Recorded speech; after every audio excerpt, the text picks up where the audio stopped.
depuis le verset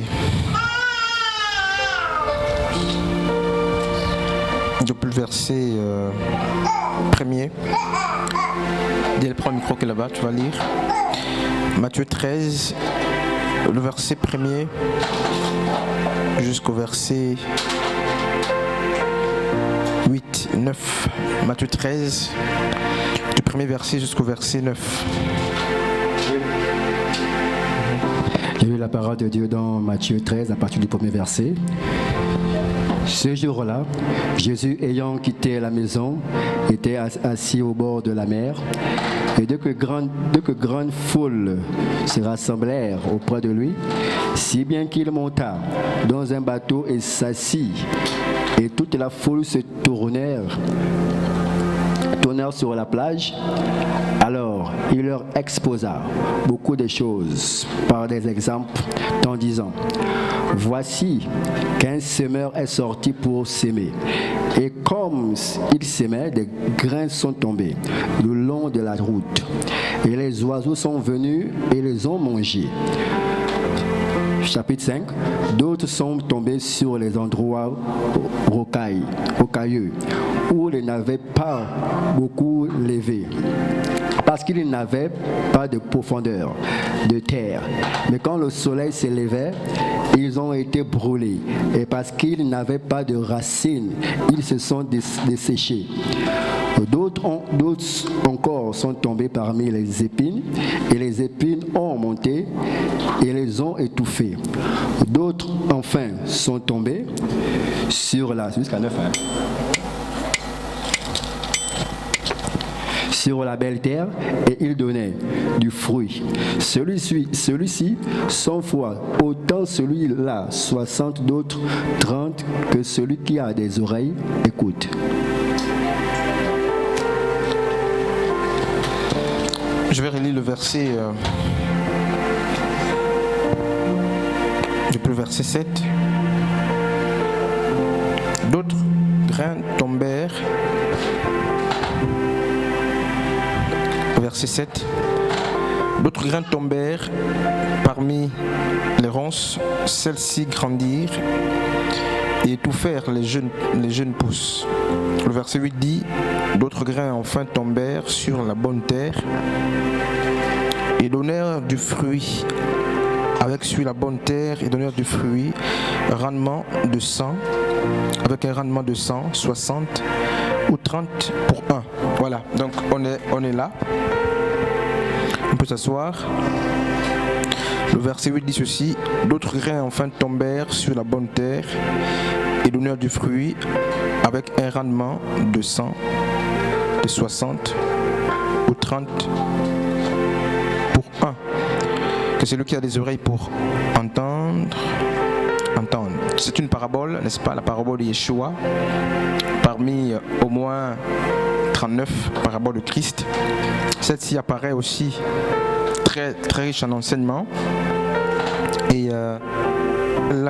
celle-ci que nous allons étudier. Et la même parabole se trouve aussi dans le livre de Marc chapitre 4. Je voudrais aussi qu'on prenne, n'est-ce pas, ce texte. Marc chapitre 4. Et donc Matthieu nous apprend que le grain qui est tombé en terre, et surtout sur la bonne terre, donne d'abord 100, 60 ou 30 pour 1. Donc, Matthieu nous dit ceci. Donc, on a Marc 4 ici, depuis le verset 1er. Et les deux textes parlent de la même histoire. Nous allons faire une étude comparée. Marc chapitre 4. Marc chapitre 4.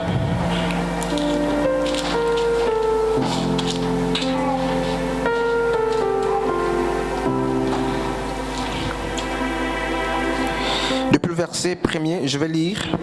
C'est la même parabole. Jésus commença de nouveau à enseigner au bord du lac. Autour de lui, la foule s'assembla si nombreuse qu'il dut monter dans un bateau. Il s'y assit. Le bateau était sur le lac et tous les gens tournés vers le lac se tenaient sur le rivage. Il leur enseignait beaucoup de choses sous forme de paraboles. Voici ce qu'il leur disait. Écoutez, un semeur sortit pour s'aimer. Or, comme il répandait sa sémence, les grains tombèrent au bord du chemin, les oiseaux vinrent et les mangèrent. D'autres tombèrent sur un sol rocailleux et, ne trouvant qu'une mince couche de terre, ils levèrent rapidement parce que la terre sur laquelle ils étaient tombés n'était pas profonde.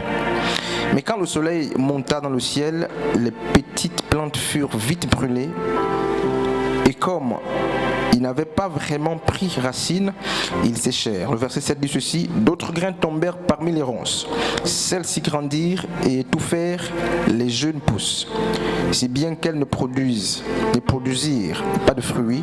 Le verset 8 dit ceci: d'autres encore tombèrent dans la bonne terre et donnèrent des épis, qui poussèrent et se développèrent jusqu'à maturité, produisant, voilà, nous sommes là, 30 grains, donc produisant l'un 30 grains, un autre 60 et un autre 100.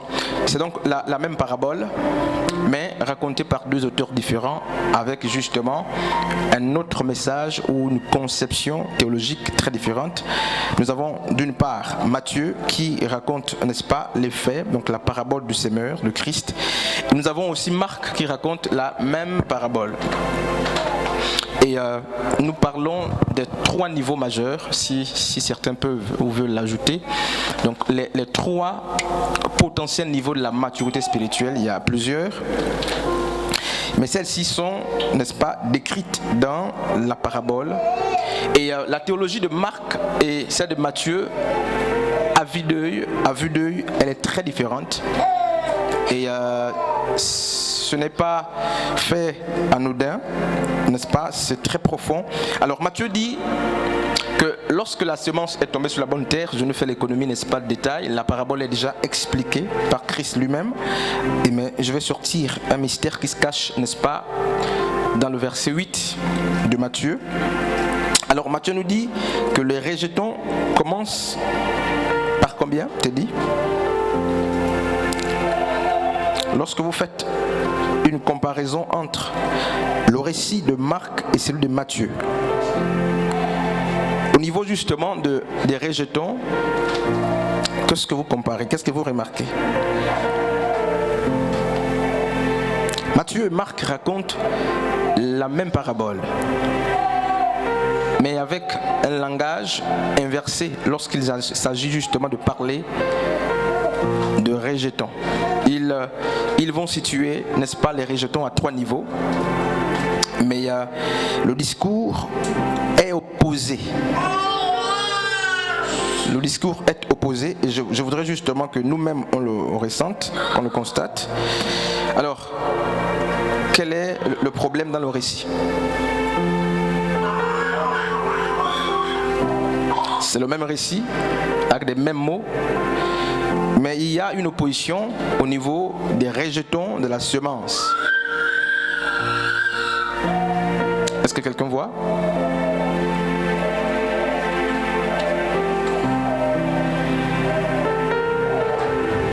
C'est très important de constater ce que je vois, et c'est là justement le déclic de l'enseignement. Matthieu dit ceci, depuis le verset 8, d'autres encore tombèrent dans la bonne terre et donnèrent des épis qui poussèrent et se développèrent jusqu'à maturité, produisant l'un 30 grains, un autre 60 et un autre 100. Ah, c'est Marc chapitre 4.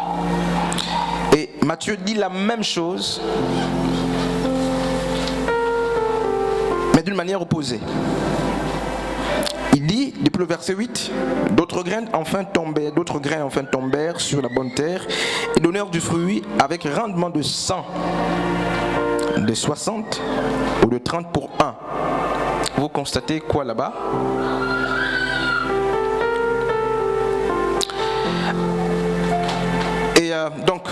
c'est le même récit comme je disais, mais la manière d'aborder les rejetons de la semence est très différente. Chacun des auteurs a une sensibilité très particulière. Et c'est quoi? Matthieu nous parle d'abord de 100 rejetons. Le verset 8, il parle de 100, de 60. Donc Matthieu nous présente ceci, 100, c'est cela, 60 et 30. Alors, pour une graine, pour un.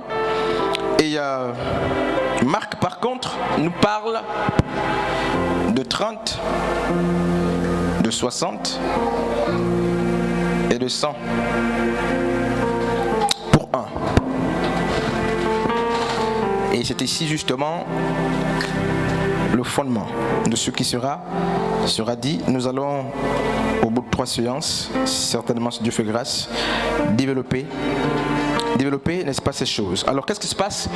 On a l'impression que c'est un jeu. Non, c'est pas un jeu. Et lorsqu'on lit avec soin, on accorde justement assez d'importance à toutes ces choses-là. On a donc une présentation opposée. Elle est la même, mais elle est opposée. Le sens justement de Matthieu, c'est le sens entonnoir. Donc c'est l'entonnoir et renversé. Donc c'est la pyramide renversée ici. Et Marc présente les choses dans un ordre croissant. Voilà, c'est même le mot qu'il faut. Alors que Matthieu inverse l'ordre. Matthieu nous dit, non, quand le grain commence à pousser, ce grain qui est tombé sur la bonne terre, il donne d'abord 100 rejetons, 60, ensuite 100, 30. Marc dit non. Selon sa sensibilité, il a retenu 30 d'abord, 60 et 100 pour un. Et nous parlons des 3 niveaux, n'est-ce pas, de la maturité spirituelle. Et je prends appui ici. Vous pourrez développer ça autrement. Et je vais juste communiquer la pensée de Dieu. Donc, le premier niveau, c'est, d'après la parabole de Christ, le premier niveau justement de la maturité, c'est le niveau 30. Et je crois que j'en ai parlé une fois, même si c'était d'une manière ramassée, avec les chantres au passage. Donc, il dit que lorsque le grain est tombé sur la bonne terre, la conséquence est ici. Mais nous allons plus travailler avec justement Marc, parce que nous allons suivre, n'est-ce pas, l'ordre croissant. Les choses sont évolutives ici, alors qu'ici on a l'impression qu'elles sont, n'est-ce pas, régressives. Malheureusement, ce n'est pas le cas lorsqu'on parle de la maturité spirituelle. Donc le texte qui nous sert pour la parabole, c'est celui-ci, parce qu'il évolue. Et je voudrais justement qu'on lise un autre texte, je crois, dans Jean chapitre 12. Jean chapitre 12.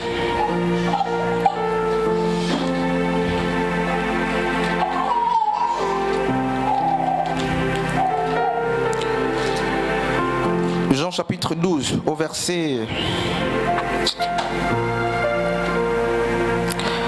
Alors le verset 24, c'est Yeshua qui parle, et il parle, n'est-ce pas, de lui. Et qu'est-ce qui se passe? Il va parler de lui en tant que graine, et voici ce qu'il va dire. Vraiment, je vous l'assure, si le grain de blé que l'on jette ou que l'on a jeté en terre ne meurt, il reste un grain unique. Je vais quand même relire cette place-là. Vraiment, je vous l'assure, si le grain de blé qu'on a jeté en terre ne meurt pas, il reste un grain unique. Alors, qu'est-ce qu'on nous apprend là? Déjà, la première partie, n'est-ce pas, de ce paragraphe, de ce verset, nous dit quoi? Il dit la multiplication. Donc, je vais effacer, je crois que on ne va pas travailler sur tout ça. Je vais effacer ça. Je crois qu'on a ça dans la Bible là-bas. Donc, je disais qu'on va travailler avec Marc. Alors, Jean, qu'est-ce que Jean nous dit? C'est Jean combien là? Jean 12, verset 24. Jean 12, 24. Alors, Jésus-Christ, donc, Jésus, c'est le grain. Il parle de lui en tant que grain. Et qu'est-ce qu'il nous apprend, n'est-ce pas, du grain? Il nous dit la multiplicité ou la multiplication du grain dépend d'une chose. Et je voudrais qu'on travaille ensemble. Il y a un facteur qui est à la base. Il y a un facteur, n'est-ce pas, à la base de toute forme de multiplication. Quelle que soit la nature du grain qu'on utilise, quelle que soit sa taille, son type, il y a une chose, il y a un facteur justement qui est le déclic de la multiplicité ou de la multiplication de ce grain-là.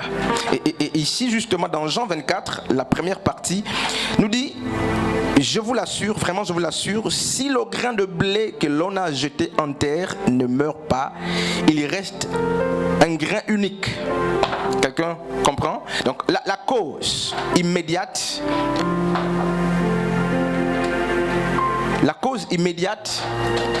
n'est-ce pas, de la multiplication du grain, d'un grain qu'on a mis en terre, c'est quoi?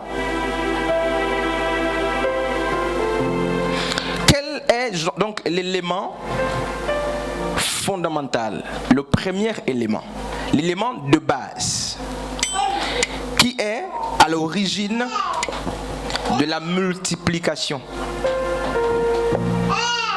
D'après justement cette petite portion des Écritures. Je crois que ça c'est la compréhension du texte. Il dit il y a un élément. D'ailleurs cet élément est précédé par quoi? D'abord il faut, n'est-ce pas, il dit le grain que l'on a jeté, n'est-ce pas, le grain, hein, le grain que l'on a jeté.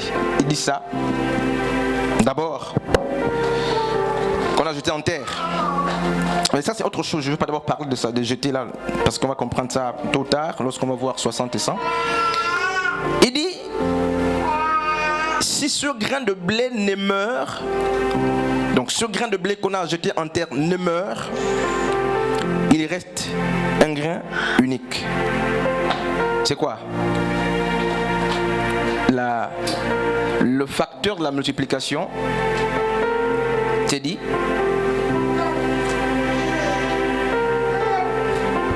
d'après ce texte-là, cette petite portion des Écritures, Saint-Tiche,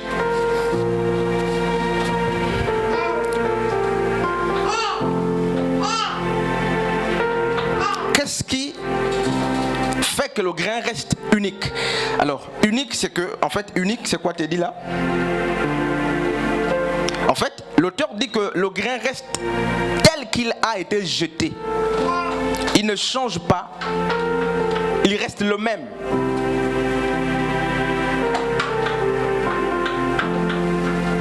Donc c'est possible qu'on jette un grain, qu'on jette une semence et elle nous donne, enfin, elle ne donne absolument rien, elle reste unique. Donc sans changer, elle reste un. Et l'auteur dit pour que ce grain se multiplie, il y a un facteur très important. C'est quoi? Orphée.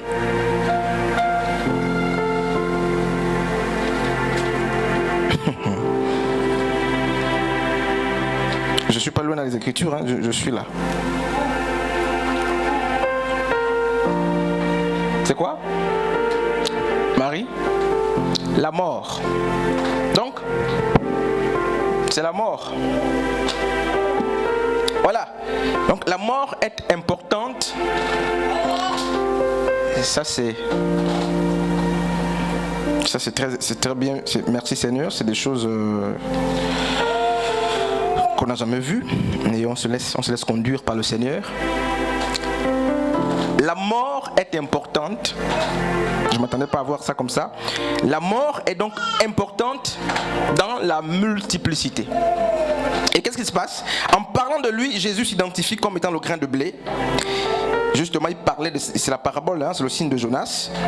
Et il dit, mais s'il meurt, il porte du fruit en abondance. Celui qui s'attache à sa propre vie la perdra. Mais celui qui fait peu de cas de sa vie en ce monde, n'est-ce pas, la gagnera pour la vie éternelle. Donc Jésus parlait de lui. Et je pense que c'est très important pour comprendre, n'est-ce pas, le premier niveau de la maturité. Il parle de lui, il dit qu'il était seul. Donc il n'avait pas de membres, il était donc seul. Et il nous apprend que pour que Christ, qui est la tête, n'est-ce pas, du corps, parce que nous sommes le corps de Christ. Christ n'est pas les mains, Christ c'est pas les pieds, c'est pas les yeux, on dit Christ est la tête.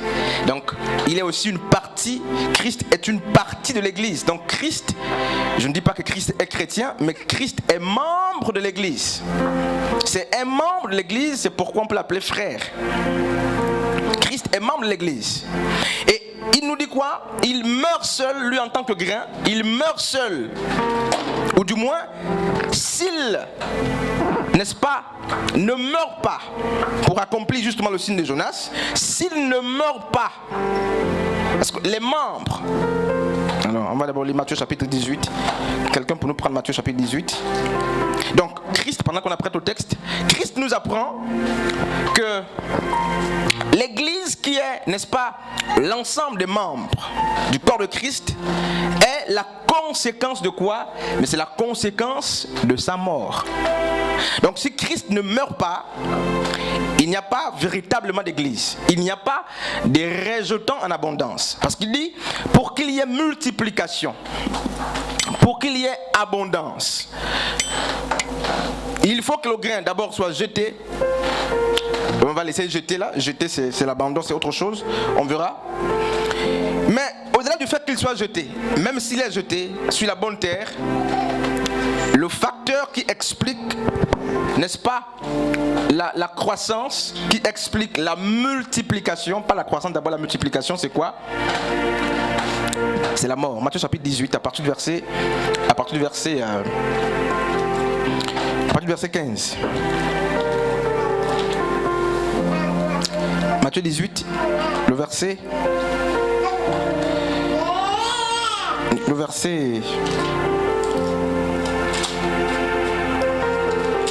15.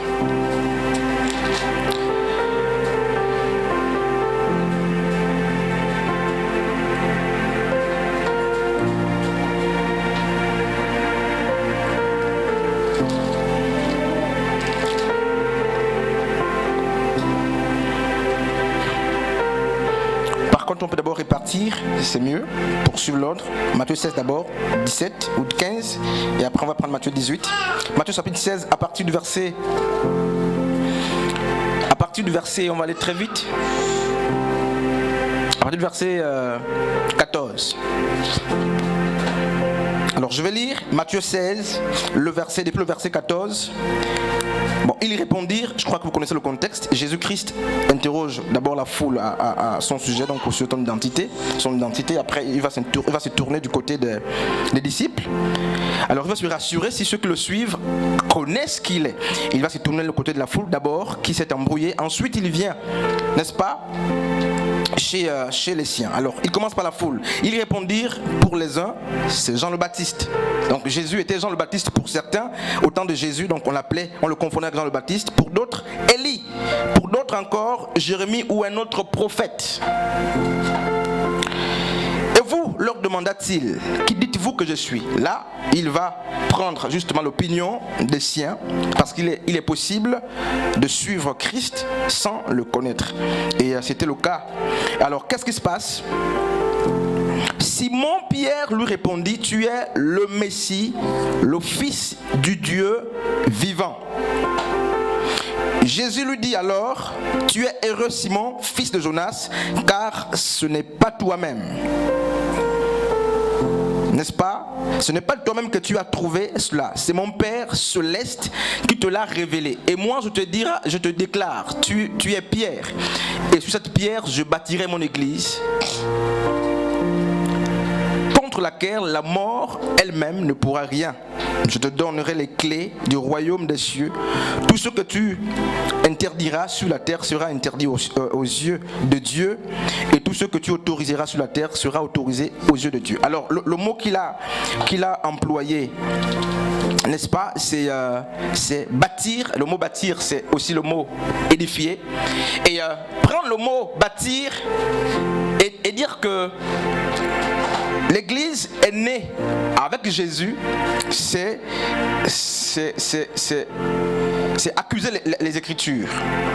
Parce que Jésus, l'Église ne naît pas ici avec Jésus. Donc le mot bâtir qu'on a employé, c'est édifier. N'est-ce pas? C'est quoi édifier, t'es dit? Édifier, c'est quoi?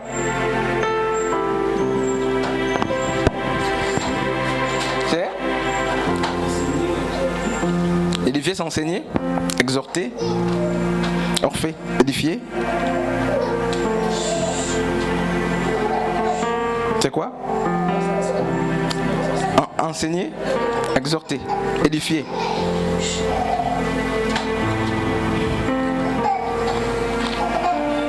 Est-ce que le peuple d'Israël était une assemblée?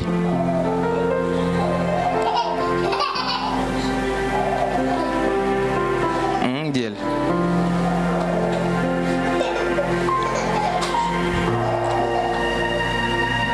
Est-ce que l'Église a commencé avec Jésus?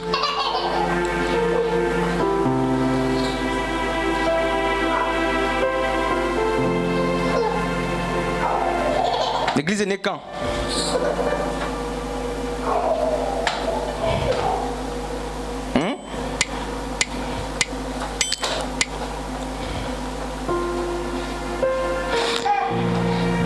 Quand est-ce que l'Église est née?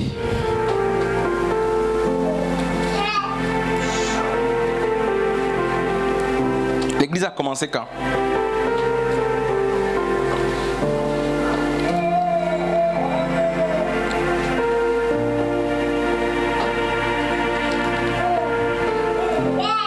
Quand?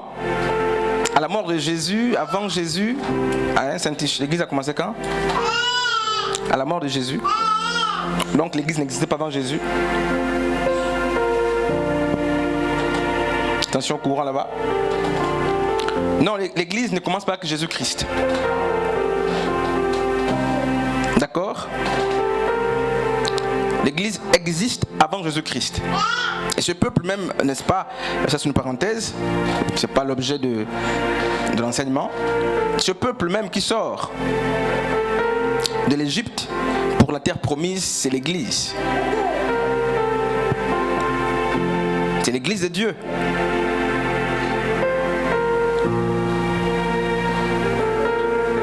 Et ici Jésus dit, je bâtirai mon église. Une expression qui est prise pour justement dire que c'est ici que Jésus a commencé à bâtir l'église.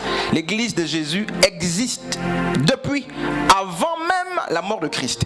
Et qu'est-ce qui se passe? Donc sa mort vient justement pour donner forme pleine à ce qui était une image hier.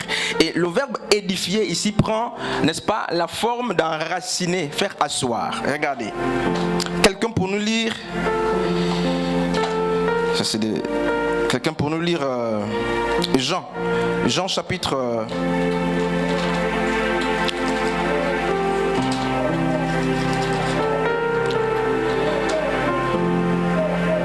Alors, on répare dans Jean chapitre...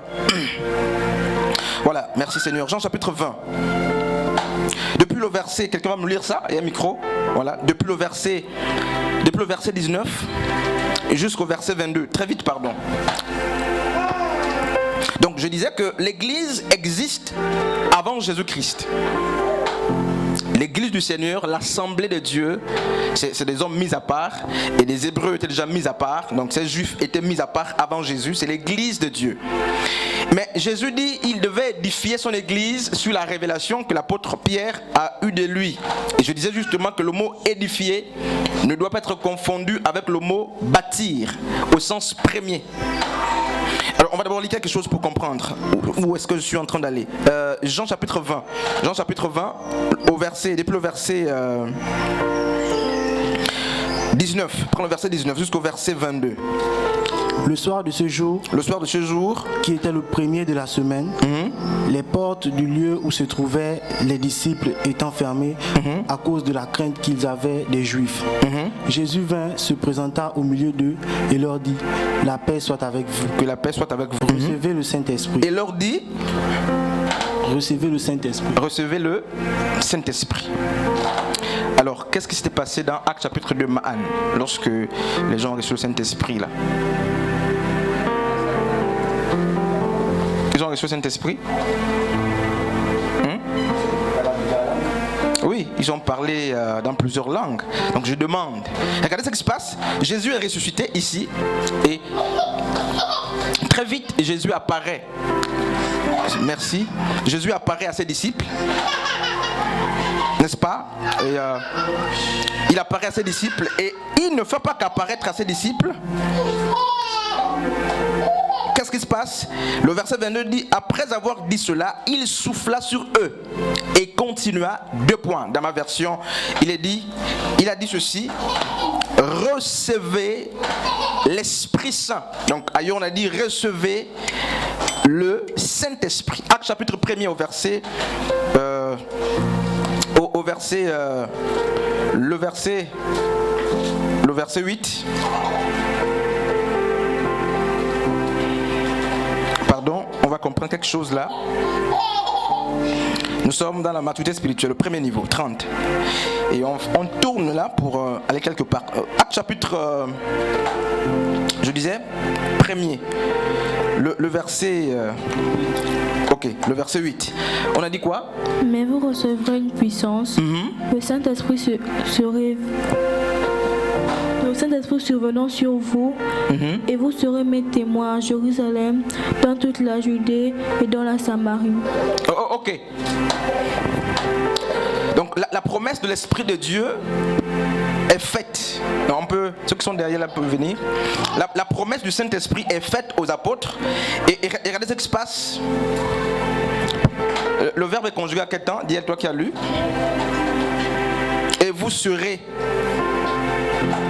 C'est ça?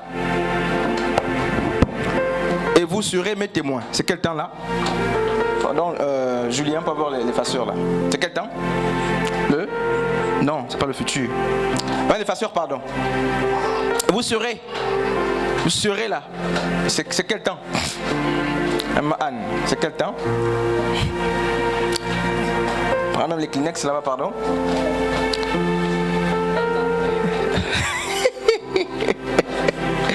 Et vous serez. Je ne sais pas si vous suivez l'ordre de l'enseignement. Ça va pas être difficile, ça va pas être facile de s'y retrouver. Il faut être attentif. C'est des choses qu'on ne prévoit parfois pas. Et Dieu parle. Dieu nous enseigne, il m'enseigne, il vous enseigne en même temps.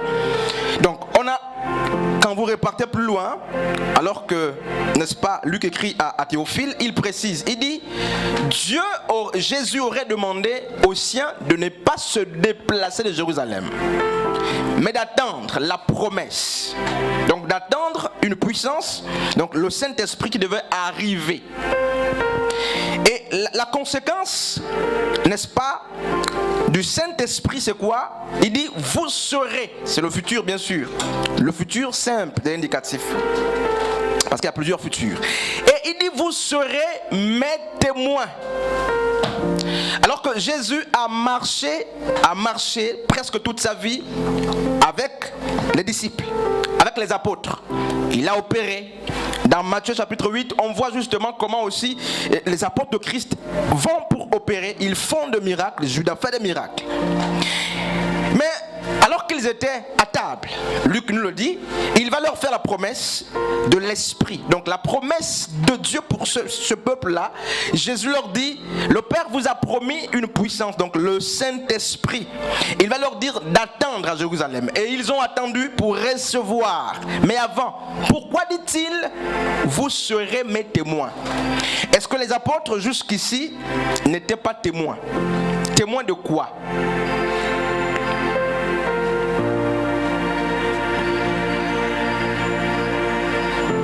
Vous serez mes témoins quand vous recevrez le Saint-Esprit. Donc, c'est l'Esprit de Dieu qui fait de nous des témoins? Est-ce que c'est l'Esprit qui fait de nous des témoins? Ou il y a autre chose? Parce que est-ce que jusqu'ici, les apôtres, vous serez mes témoins quand vous recevrez le Saint-Esprit? Oui. De ma part, il n'était pas encore témoin de Christ. Tu n'es pas encore témoin? Non. Comment? Témoin, là, témoin de quoi? Témoin? Tu veux témoigner quoi?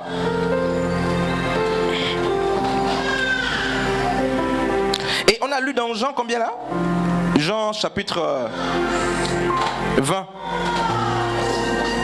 Verset 19, où on nous apprend quoi? On nous apprend que Jésus ressuscite, il apparaît aux apôtres.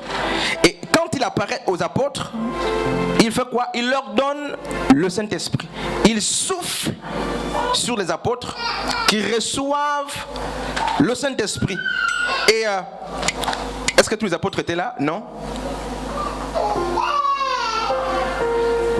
Tout le monde n'était pas là? Nancy n'était pas là. Et donc c'est inconcevable de penser, c'est la même chose, hein, c'est vraiment inconcevable de penser que l'Église est née avec Jésus. C'est aussi inconcevable de croire que l'Esprit de Dieu, n'est-ce pas, les apôtres l'ont reçu à la chambre haute. Non, ça ne colle pas. Et ce qui se passe, c'est qu'on dit, on est témoin qui ont fait des grands miracles. Mais pourquoi dit-il vous serez mes témoins? En fait, c'est ça le fond. Pourquoi dit-il vous serez mes témoins? Pourquoi parle-t-il au futur?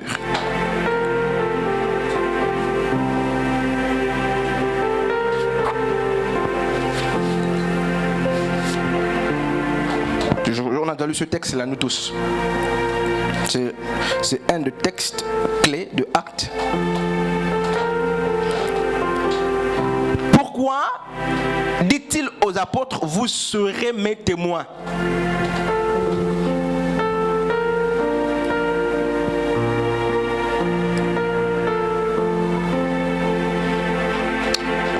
Alors, je ne sais pas, hein, si on voit.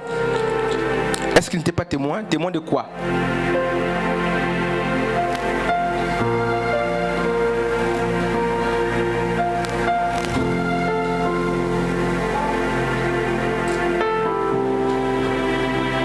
Orphée.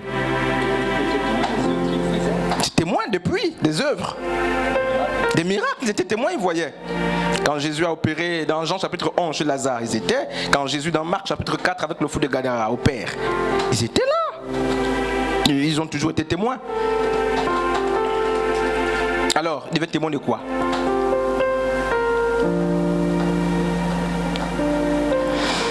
Donc je me laisse peut-être ce travail. Ça fait...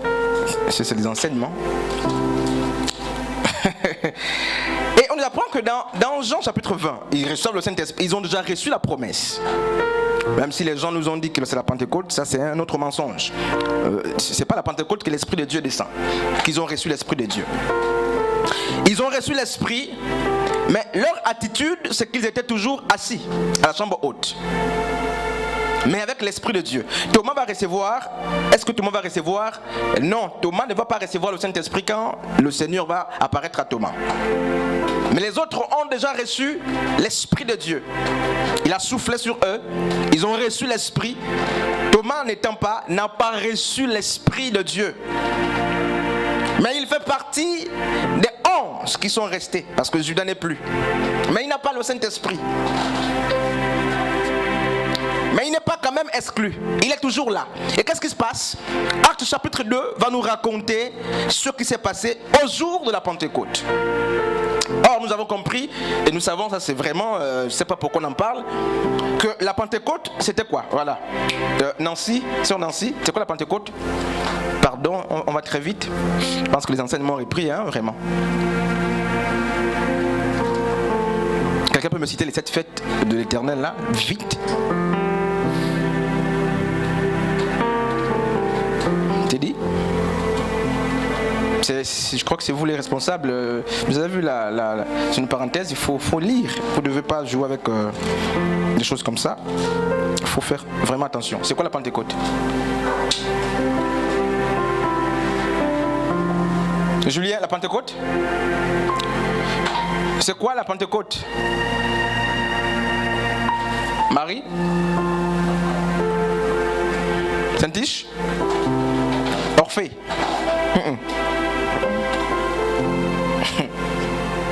Vous connaissez plus la Pentecôte? Là, vous pensez que notre église ne connaît pas la Pentecôte? On part quelque part là, le temps, pardon. La Pentecôte vous parle de quoi? Nous parle de quoi? D'elle. La Pentecôte, c'est quoi? Anne, Pentecôte. Oui, c'est une des fêtes, sur 7 fêtes de l'Éternel, c'est une des fêtes majeures.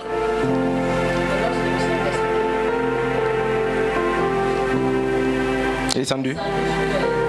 Non, mais on dit ici que le Saint-Esprit, les apôtres avaient le Saint-Esprit quand il a soufflé sur eux. Avant même l'événement de Actes chapitre 2 où il y a eu les langues de feu, ils avaient le Saint-Esprit déjà. Parce qu'il a soufflé, il a dit recevez l'Esprit de Dieu. Donc ils ont reçu l'Esprit de Dieu et après il a fait encore presque un mois avec eux. Il a duré avec eux après la résurrection. Et je crois 10 jours après entre la Pâque et la Pentecôte, plutôt après la Pâque, quelques jours après, on devait tomber dans la Pentecôte. Et la Pentecôte n'est pas la fête de l'esprit d'après la tradition juive. Voilà. Donc on repart d'abord là-bas. C'était quoi la Pentecôte pour les Hébreux, les Juifs? C'était quoi?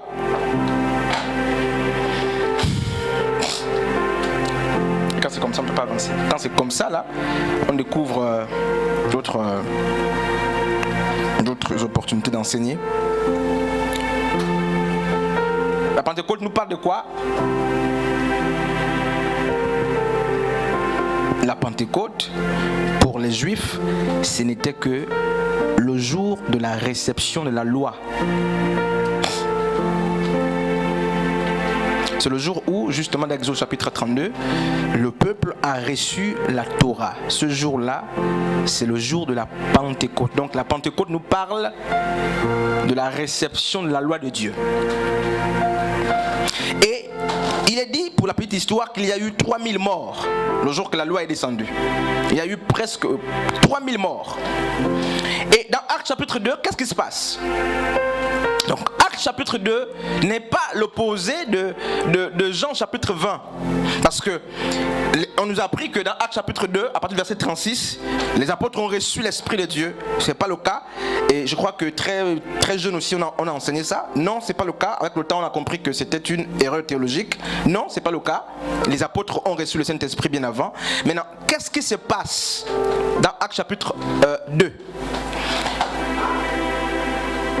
Alors, ce qui se passe dans Actes chapitre 2, c'est quoi? On va aller très vite.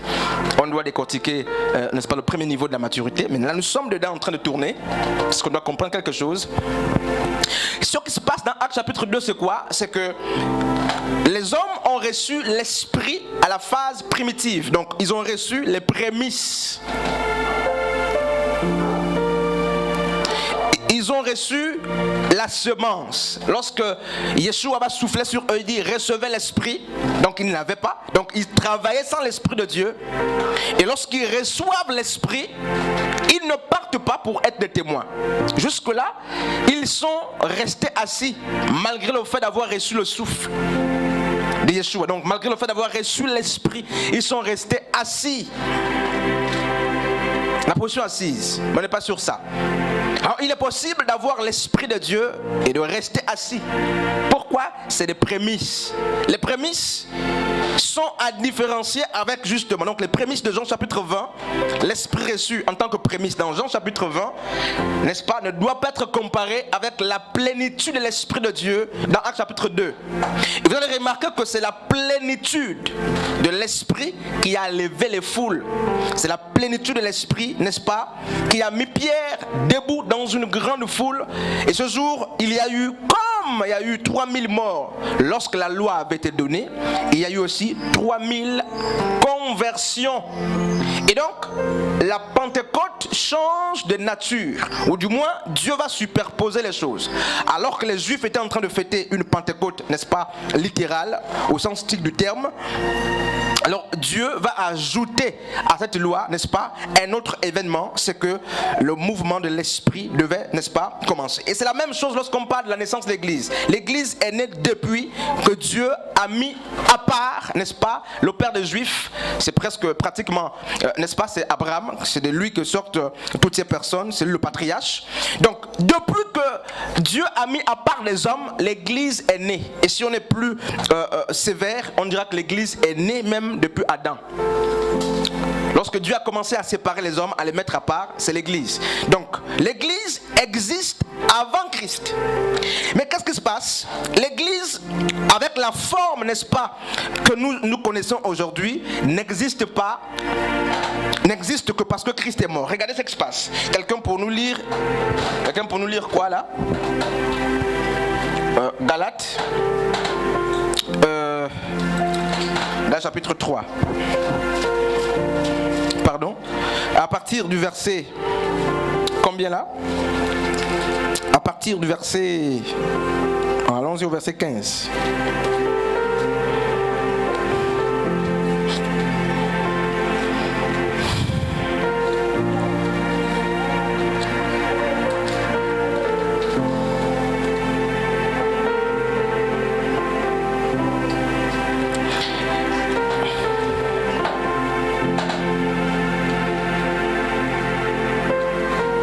Voilà, verset 15, pardon, très vite. Galates chapitre 2.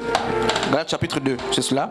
À partir du verset, 15. Pardon, hein, ce sont des textes que le Seigneur donne et on lit. Nous sommes juifs. Nous qui sommes juifs de naissance. Et non pécheurs d'entre les païens. Néanmoins, sachant que ce n'est pas par les œuvres de la loi que l'homme est justifié, mais par la foi en Jésus-Christ. Nous aussi, nous avons cru en Jésus-Christ afin d'être justifiés par la foi en Jésus-Christ et non par les œuvres de la loi. Parce que nulle chair ne sera justifiée par les œuvres de la loi. Mais tandis que nous cherchons à être justifiés par Christ, si nous étions aussi nous-mêmes trouvés pécheurs. Christ serait-il un ministre de pécheurs? Loin de là, car si je rebâtis les choses que j'ai détruites, je me constitue moi-même un transgresseur, car c'est par la loi que je suis mort à la loi, afin de vivre pour Dieu. J'ai été crucifié avec Christ, et si je vis, ce n'est plus moi qui vis, c'est Christ qui vit en moi. Si je vis maintenant dans la chair, je vis dans la loi au Fils de Dieu, qui m'a aimé et qui s'est livré lui-même pour moi. Je ne rejette pas la grâce de Dieu, car si la justice s'obtient par la loi, Christ est donc mort en vain. Tu es où, verset? Galates 2. Chapitre, verset combien? Tu as fini à quel verset? Ok. Galates chapitre 3 également, à partir du verset... Normalement on peut prendre le verset premier, mais à cause du temps, on va prendre le verset 15. Mes frères et sœurs, prenons par exemple, n'est-ce pas, la vie ordinaire. Lorsqu'un homme a rédigé son testament en bonne et en une forme, personne ne peut l'annuler ou y ajouter quoi que ce soit. Or, c'est à Abraham et à sa descendance que Dieu a fait ses promesses. Donc les promesses appartiennent à la descendance d'Abraham. Nous n'appartenons pas à cette descendance, il faut retenir ça. Il n'est pas dit et à ses descendants, comme s'il s'agissait, n'est-ce pas, de plusieurs lignées à ta descendance. Ne désigne qu'une seule descendance et c'est Christ. Eh bien, je dis ceci, une alliance a été conclue par Dieu en bonne et due forme, n'est-ce pas, à la manière d'un testament. La loi est survenue 430 ans plus tard. Elle ne peut donc pas annuler cette alliance et réduire par là même la promesse à néant. En effet, si l'héritage du salut dépend de l'accomplissement de la loi, il ne repose plus sur la promesse. Or, c'est bien par une promesse que Dieu a accordé sa faveur à Abraham. Mais alors, pourquoi la loi? Elle a été ajoutée pour mettre, n'est-ce pas, en évidence la désobéissance des hommes à l'ordre divin, et le régime qu'elle a instauré devait être, n'est-ce pas, en vigueur jusqu'à la venue de la descendance, donc de Christ. La descendance là, c'est Christ, pas les enfants d'Abraham, totalement d'Abraham. Donc jusqu'à la descendance d'Abraham que la promesse concernait. Cette loi a été promulguée par l'intermédiaire, n'est-ce pas, d'anges et par le moyen d'un médiateur, Moïse. Or, il y a eu un médiateur, s'il y a eu un médiateur, c'est qu'il y avait plus d'une partie en cause. Mais pour la promesse, Dieu seul, n'est-ce pas, est en cause. La loi irait-elle donc à l'encontre des promesses divines? Bien sûr que non. Certainement pas. Pour le répondre, bien sans doute, si nous avions reçu une loi qui puisse procurer, n'est-ce pas, la vie aux hommes. Je ne sais pas comment c'est écrit chez vous là-bas, aux hommes, je ne sais pas comment c'est écrit, j'ai une Bible d'études. Alors nous pourrions obéir, n'est-ce pas, d'être déclarés justes par Dieu sur la base de la loi, de la foi. Alors qu'est-ce qui se passe? Je ne sais pas si vous comprenez le texte qu'on est en train de lire. Romains, Galates, l'apôtre Paul nous parle, met l'accent sur la loi, et quand vous allez plus loin, vous repartez même à Éphésiens, qu'est-ce qui se passe? L'apôtre nous apprend que les promesses, l'héritage, toutes ces choses étaient pour les Juifs. Et je disais donc que, ayant à l'idée justement la thématique, je disais que l'église de Dieu existe avant nous. Donc Christ n'est pas le bâtisseur de l'église. Christ n'a pas engendré l'église de Dieu. Parce que l'église de Dieu, donc, n'est-ce pas, ce pacte par alliance de Dieu avec le peuple d'Israël formait déjà l'église. Donc ce peuple, c'était l'église de Dieu. Mais dans Matthieu chapitre 16, à partir du verset, je crois 15, on a lu, jusqu'au verset 18, on nous apprend que Jésus dit ceci: tu es Pétros, sur cette pierre je bâtirai, n'est-ce pas, sur Pétra je bâtirai mon église. Et le mot, lorsqu'on va dans les textes originaux, le mot prend la forme, n'est-ce pas, du verbe édifier, qui ne constitue pas, n'est-ce pas, le fait de venir, de commencer à bâtir, mais édifier prend la forme, n'est-ce pas, de rendre solide, d'amener dans la forme qui sied. Est-ce que quelqu'un me comprend même là? Ma Anne.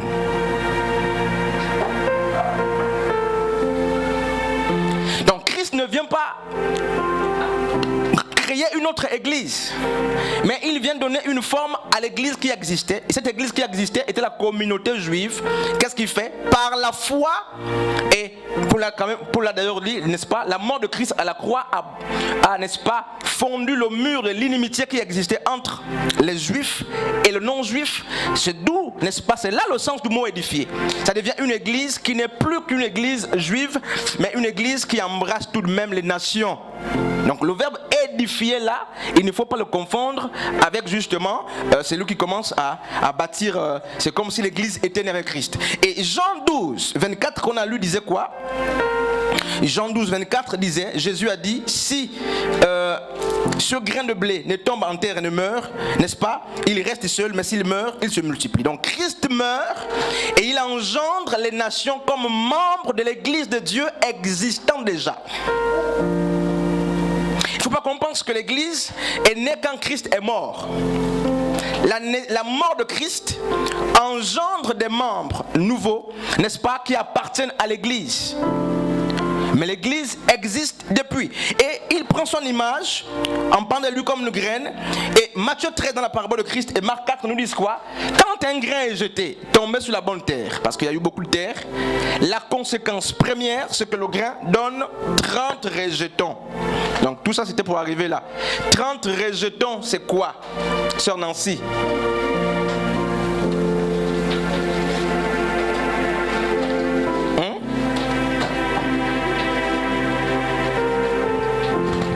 Il dit, c'est 30 pour 1.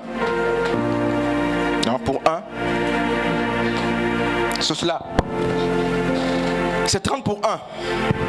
Donc, voici un des premiers niveaux, n'est-ce pas, de la maturité spirituelle.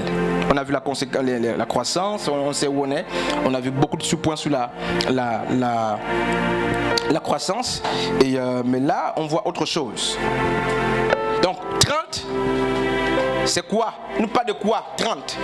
Moi, peut-être, on ne va pas faire l'étude de nombre, tout ça, mais c'est toujours important. a vu le yod, on a vu le shin, on a vu le vav, le haïn. Aujourd'hui, on parle, n'est-ce pas, du premier niveau de la maturité spirituelle. Et Marc dit, quand la semence qui a été jetée sur la bonne terre commence à pousser, elle donne d'abord 30. Donc, c'est pas à négliger. Elle donne d'abord 30. 1 Corinthiens chapitre 3, à partir du verset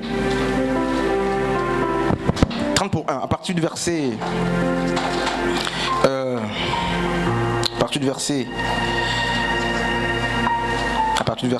10.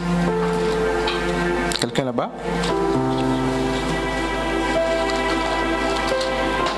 1 Corinthiens chapitre 3.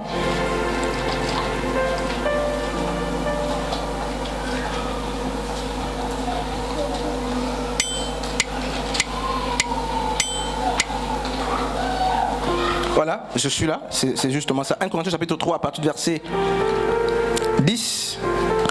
Conformément à la maison que Dieu, n'est-ce pas, à la maison que Dieu, dans sa grâce, m'a confiée, j'ai posé chez vous, là c'est l'apôtre Paul, j'ai posé chez vous le fondement comme un sage architecte. À présent, quelqu'un d'autre bâtit sur ce fondement, seulement que chacun prenne garde à la manière dont il bâtit. Je veux qu'on regarde ici, je souhaite qu'on regarde ici, qu'on laisse ce texte. Alors, c'est quel fondement que l'apôtre Paul a posé?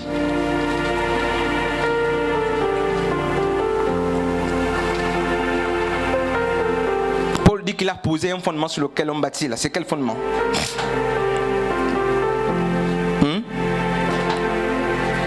Il a posé un fondement, n'est-ce pas, à la manière, comme un sage architecte. Donc, à la manière d'un architecte.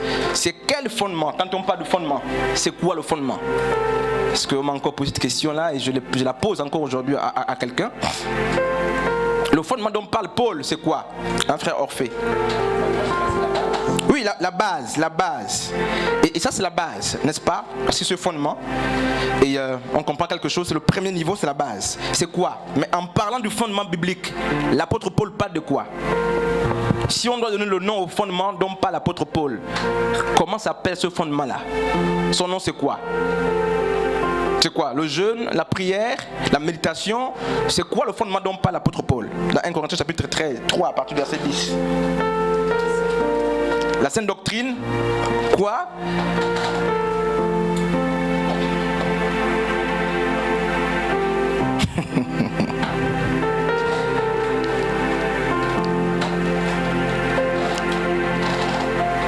Le fondement que Paul l'apôtre a posé,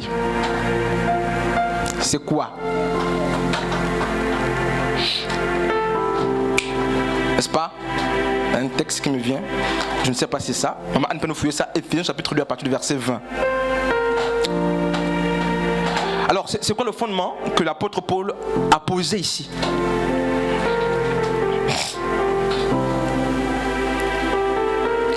Et le fondement en question nous permettra de comprendre, n'est-ce pas, le premier niveau de la maturité. Je suis là. Nous sommes à 30, il faut qu'on épuise justement ce premier niveau de la maturité. Nous sommes à peine à 18h. C'est quoi, Maran? Éphésiens chapitre 2.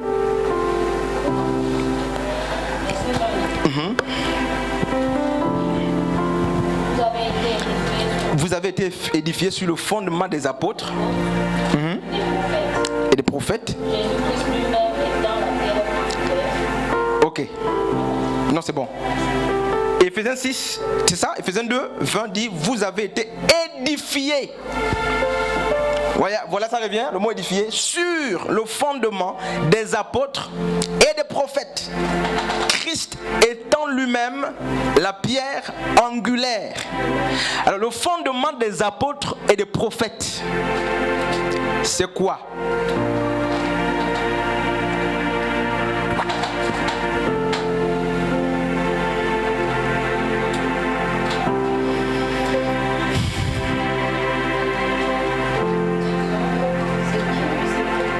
Je ne sais pas si c'est qui ou quoi, je ne sais pas. Pourquoi? Donc, la réponse c'est que si on dit c'est qui, ça veut dire que c'est une personne ou quoi? Je demande, c'est quoi enfin? Donner le nom du fondement des apôtres. Le nom. le fondement des apôtres nous parle de quoi? Enfin, je ne sais pas comment poser la question. Ça nous renseigne sur quoi? Ça nous parle de quoi, le fondement des apôtres? Mais on parle de ça à tout moment. Paul dit, j'ai posé comme un sage architecte le fondement. C'est quoi le fondement? Enfin, ce fondement nous parle de quoi? Hein? T'es dit?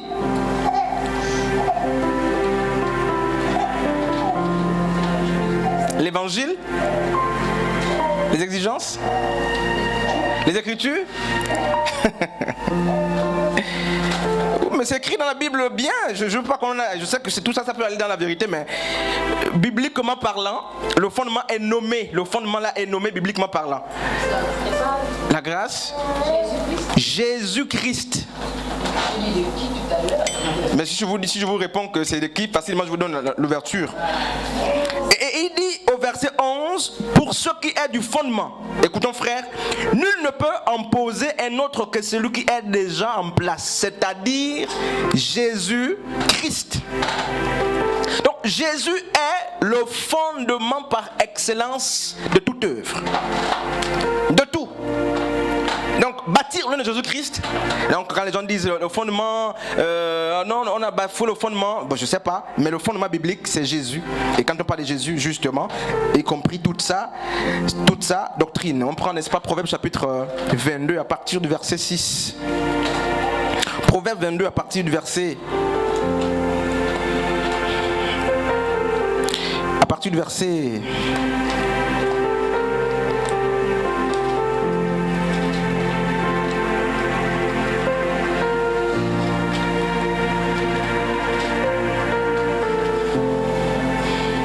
Verset 6. Quelqu'un est là? Instruis l'enfant selon la voie qu'il doit suivre. Et quand il sera vieux, ok. Une autre, c'est la version. C'est Louis II. Une autre version, pardon.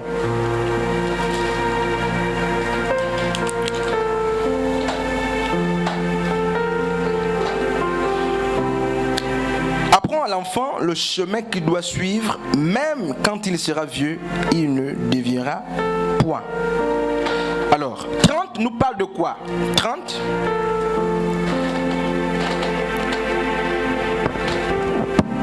Ma'an. 30 nous parle de quoi?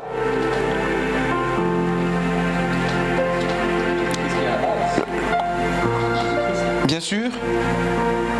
Et je veux entendre autre chose en fait. Il y a quelque chose dans mon esprit là que je veux entendre. Je ne sais pas si quelqu'un va dire ça, mais 30. L'homme. Il y a autre chose que je veux entendre. 30. 30 nous parle de quoi?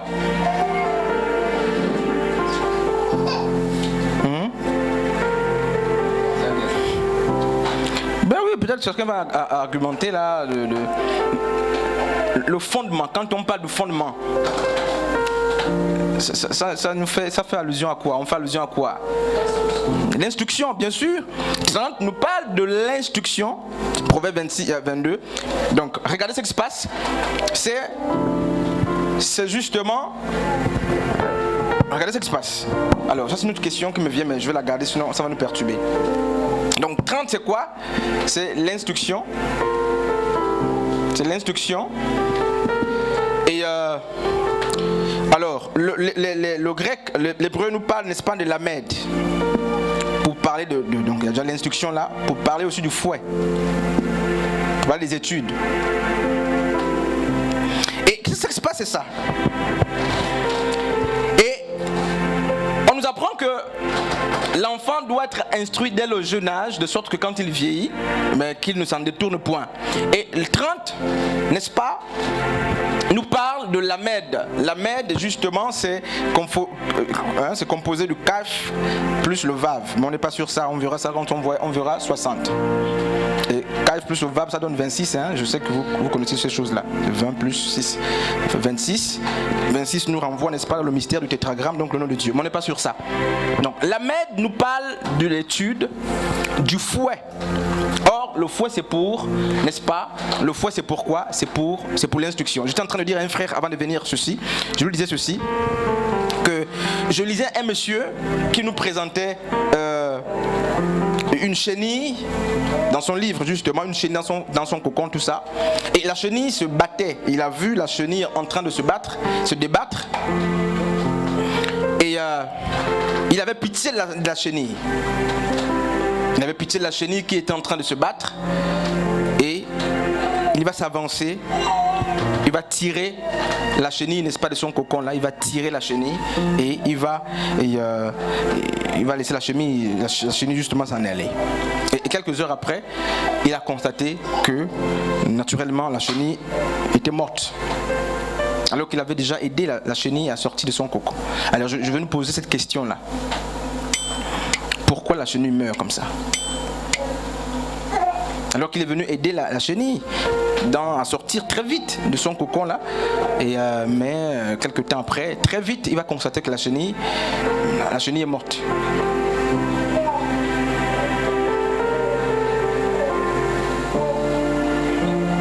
C'est dû à quoi, Sœur Nancy? Oui. Donc, pour aller vite, ce qui se passe, c'est que le cocon là, je sais pas, donc la chenille est là en train de vouloir sortir, tout ça. Bon, ça c'est un truc comme ça. Donc cette partie est déjà sortie là, de la chenille, c'est la tête de la chenille, tout ça. Et si cette partie est sortie, mais c'est que le reste doit aussi sortir. Et qu'est-ce que le monsieur qui a écrit dit? Il dit l'autre qui est venu a tiré. Donc il a précipité la sortie de la chenille du cocon. Et en voulant bien faire, justement parce qu'il voyait que la chenille souffrait. Dans le cocon, elle souffre. Et donc, elle était en douleur. Et lui, il va venir, il va aider la chenille. Mais en aidant la chenille, il va conduire très vite la chenille vers la mort. Pourquoi? Mais maman en a bien dit.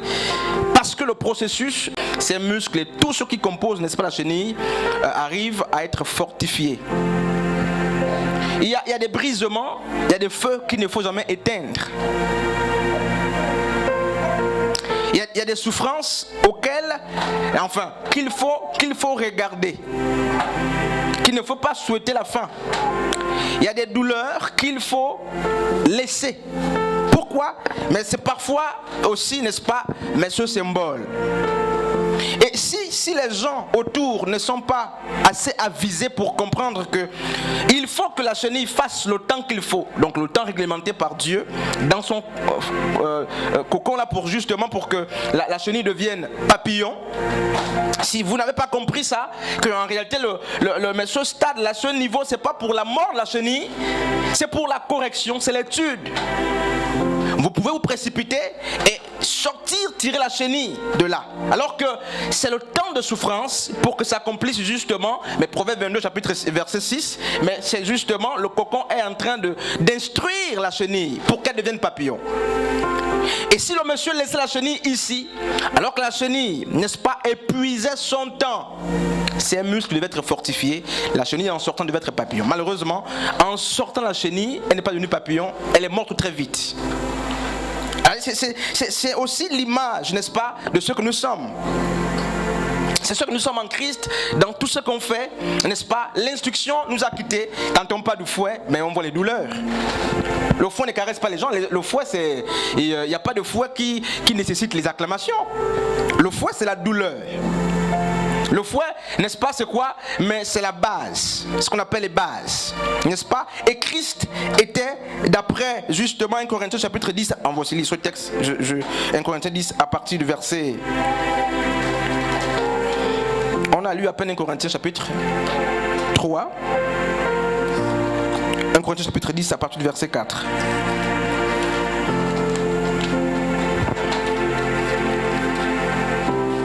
On va comprendre quelque chose là-bas.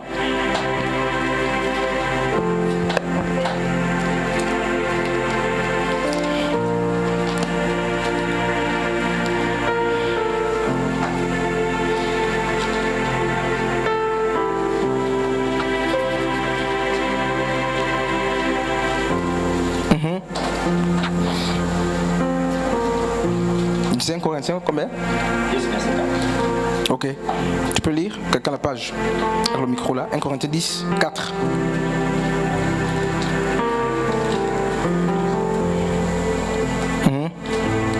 J'ai lu la parole de Dieu dans 1 Corinthiens 10 à partir du verset 4. Il est dit ceci. Et que tous ont bu la même boisson spirituelle et buvant en effet au rocher spirituel qui les suivait. Et ce rocher le représentait le Christ. Ok. Une autre version.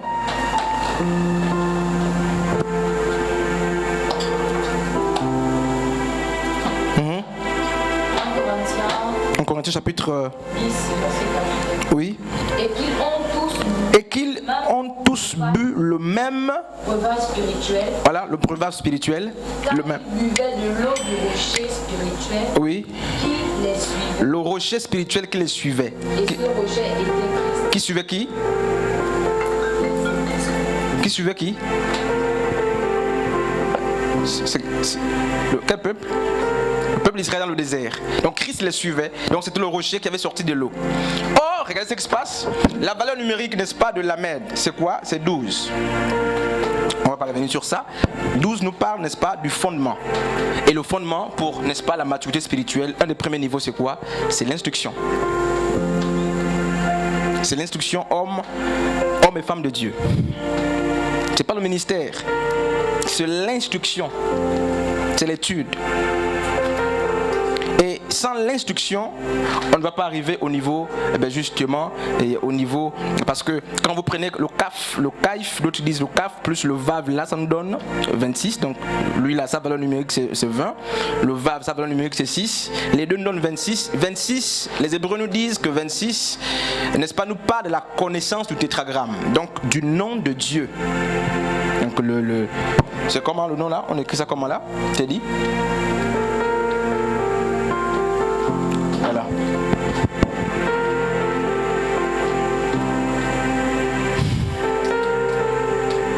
Marie là, c'est comment le nom là? Yahweh. Je dis tétragramme et tu dis Yahweh. Yahweh c'est pas un tétragramme. Yahweh n'est pas un tétragramme. C'est pas Yahweh. Y H W. Ça ne se dit pas Yahweh, ça c'est le tétragramme. Et pour les besoins de lecture, on ajoute les voyelles dans tout ça. Tout ça, ça ne se lit pas. Ça c'est le tétra, c'est 4 grammes lettres. Donc c'est le nom de Dieu, c'est le nom de 4 lettres là. Et il y avait tout ça, on a ajouté parce qu'on veut lire. Et on nous dit justement que lorsqu'on prend le kaf plus le vav, n'est-ce pas, ça nous donne quoi? Ça nous donne donc 26 nous parle, n'est-ce pas, du mystère du nom de Dieu, de la connaissance de Dieu. Et pour y arriver, mais il faut qu'on passe par le fondement. Il faut l'instruction. Et on a l'impression que l'instruction a quitté nos églises, l'instruction a quitté toute chose. Le fouet est devenu une malédiction. L'instruction est devenue une malédiction. Il n'y a pas que le fouet, il y a aussi l'étude. Donc la correction, c'est ce que Maan disait justement dans Proverbe 22, à partir du verset 6. Et regardez ce qui se passe. Il se passe que Jésus, dans Jean chapitre 12, 24, a dit, si je reste seul, je ne porterai pas de graines. Si je ne meurs pas, il n'y aura pas la multiplication. Je ne veux pas engendrer. Il faut bien que je sois d'abord jeté et ensuite, n'est-ce pas, mais que je meure. Et je disais justement que la multiplicité ou la multiplication est la connaissance de la mort. Plutôt la conséquence, oui, de la mort. Il n'y aura pas une prolifération des talents. Il n'y aura pas une prolifération des ministères. Il n'y aura pas, n'est-ce pas, un ajout des dons. Il n'y aura pas l'excellence si les grains qui sont jetés ne sont pas morts. Si nous restons sans mort, on reste tel que nous sommes, tel qu'on nous a jetés. On sera des mêmes personnes. 2 Corinthiens chapitre 5, à partir du verset 17. Ça dit quoi? T'es dit sans lire, sans que tu ne lises là-bas. Ça dit quoi?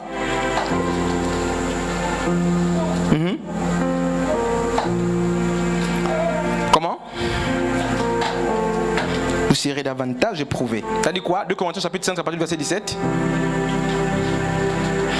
Si quelqu'un est en Christ, je crois que c'est ça, on peut lire, on va vérifier. Voilà, si quelqu'un est en Christ, il est une nouvelle, les choses anciennes sont passées, et voici toutes choses, n'est-ce pas? Voilà. Et regardez, Anne, ce qui se passe, c'est que... Regardez, ce qui se passe, je vais effacer tout ça. 3, les gens qui ont étudié, je pense que c'est les gens qui ont étudié les jours, les mois, les nombres en hébreu. 3 nous parle de quoi là? C'est d'abord quoi? 3. Guimel nous parle de quoi? De la résurrection. Et c'est celui qu'on trouve justement dans le Lamed.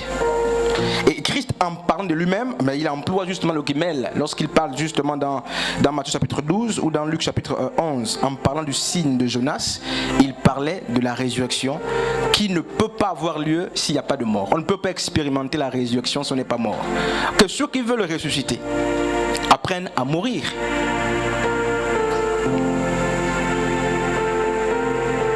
La correction nous a quittés. Frères et sœurs, à quel niveau est-ce que tu n'es plus dans l'étude? Il n'y a rien qui puisse se faire sans la correction, donc sans l'étude. 30 nous parle du fondement. D'autant plus que sa valeur numérique c'est 12, c'est le fondement, c'est la base. Et remarquez ce qui se passe dans 1 Corinthiens chapitre 12, lorsque l'apôtre Paul dit Christ dans l'église a établi premièrement, qui? Ma'an, en parlant des ministres, les apôtres. Mais en fait, ça n'existe plus aujourd'hui. Quand on dit Christ dans l'église a établi, voilà, premièrement les apôtres, mais en fait, il dit le message, quand l'église naît, le premier message, c'est un message apostolique, c'est le message, c'est la base. C'est pas que c'est les hommes apôtres forcément qu'on doit voir. Donc, premièrement, c'est le ministère, n'est-ce pas, qui pose les fondements. C'est l'instruction. C'est pourquoi il dit Christ a d'abord établi les apôtres, ensuite les prophètes, après les docteurs. C'est pas une hiérarchie qu'il faut respecter, dire les apôtres viennent avant les prophètes. Non, c'est l'idée de l'instruction qui est mise en exergue. Parce que les apôtres, c'était les bâtisseurs, ils veillaient sur le fondement. Et donc une église peut naître d'un prophète, mais s'il y a, n'est-ce pas, l'instruction à la base, c'est une église qui respecte donc Jean 1 Corinthiens chapitre 12. Il y a d'abord les apôtres qui sont établis. Donc le fondement, frères et sœurs, c'est le premier niveau, un des premiers niveaux, n'est-ce pas, de la maturité. Donc l'instruction ne doit pas nous quitter. Il n'y a rien qui puisse se faire, il n'y a aucune excellence, aucune percée possible sans l'instruction. Sans l'instruction. Je m'amusais et je disais à un frère, regarde les mains. Je lui faisais constater justement mais qu'on a 5 doigts en fait. Et il savait ça. Et je lui ai dit, est-ce que tu te rends compte que il est difficile que ces doigts se vantent de leur taille, de leur forme, de leur rôle même. Et la personne a reconnu justement. Je disais, imagine-toi un seul instant qu'on coupait 4 doigts sur la main. La force du pouce, mais en fait, est liée à la présence des 4 autres doigts. L'index, sa force est liée, n'est-ce pas, à la présence des 4 autres. Et cette force disparaît lorsque les autres 4 là, les 4 autres ne sont plus. Je ne sais pas si vous voyez l'image. Tu es très fort, tu es assez forte, tu es assez fort. Mais en fait, ce que la Bible nous enseigne, c'est que ta force, elle est liée à la présence des autres. À la complétude. Elle est liée. Et en vérité, si on coupe les 4 doigts de la main, laissez le pouce, sa vigueur ne servira plus jamais à rien. Pour le comprendre, il faut être instruit. Il faut comprendre que, mais en fait, tu es égal aux autres. Tu es puissant, les autres sont puissants, tu es faible, les autres sont faibles, et que c'est lorsque vous serez unis, c'est ça, que vous serez, n'est-ce pas, ou vous atteindrez, n'est-ce pas, mais la percée. Et ça, pour le comprendre, il faut l'instruction. C'est pourquoi l'unité, c'est une parenthèse, l'unité ne peut pas, frères et sœurs, avoir lieu si on n'a pas compris que même quand je suis très fort, si les 4 doigts là disparaissent, je suis faible. Même quand je suis fort, il faut que je comprenne que ma force là vient parce que les autres autour existent encore. Le jour qu'ils ne seront plus demandés au pouce de laver les assiettes ou de faire quoi que ce soit, de faire la vaisselle ou la lessive, il ne fera pas. Pourtant, il est fort. Mais où passera sa force? Mais sa force dépend de la présence des autres et de leur activité. Ce sont des mouvements interliés. Ça, c'est l'instruction qui nous amène à comprendre ça. C'est pourquoi que l'homme, justement, qui se croit fort, comprenne que sa force mais est liée aux faiblesses et aux forces des autres autour de lui. L'homme qui se croit, n'est-ce pas, puissant doit comprendre que sa puissance réside dans la présence et la participation de l'autre. Ça, c'est l'instruction. Il n'y a pas des hommes forts seuls. Il n'y a pas de femmes fortes seules. Il n'y a pas de ministères forts seuls. Nous dépendons les uns des autres. Et pour y arriver, il faut être instruit pour comprendre ça. Pour comprendre que je suis fort, mais j'ai mes faiblesses. L'autre est faible, mais il a aussi ses forces. Donc, finalement, n'est-ce pas, Matthieu nous parle de 160, 200, 60 et 30. Marc nous dit, mais lorsqu'il y a des résultats, on commence par, n'est-ce pas, la résurrection. Et ce qui amène à la résurrection, ce qui maintient la résurrection, c'est quoi? C'est l'instruction. Et Proverbe 22, verset 6 est clair. Il nous a dit justement que l'instruction doit être, n'est-ce pas, au matin, n'est-ce pas, de tout enfant. L'instruction doit être au matin de tout enfant. Alors que 1 Corinthiens 3:10 et 1 Corinthiens 4, justement là-bas, nous ont fait comprendre que Christ est le rocher. Donc la base, il faut qu'on comprenne que sur cette base-là commence l'instruction. Avant d'arriver à être la tige, tout ça, 60, on va voir ça. Il faut que les choses commencent par l'instruction. Je vais prendre 2 questions par ici, 2 questions par là. Et on va s'arrêter par là aujourd'hui. Frère, tu as le micro.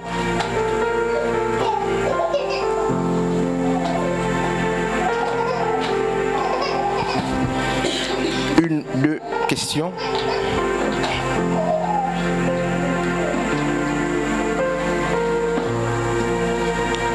Guimel nous parle de la résurrection. La Mède nous parle tout de même de la résurrection, l'instruction surtout de l'étude. Donc du fondement. Donc la base, c'est le fondement, c'est l'instruction. La base de toute chose, c'est l'instruction. Question, 2 ici, 2 là.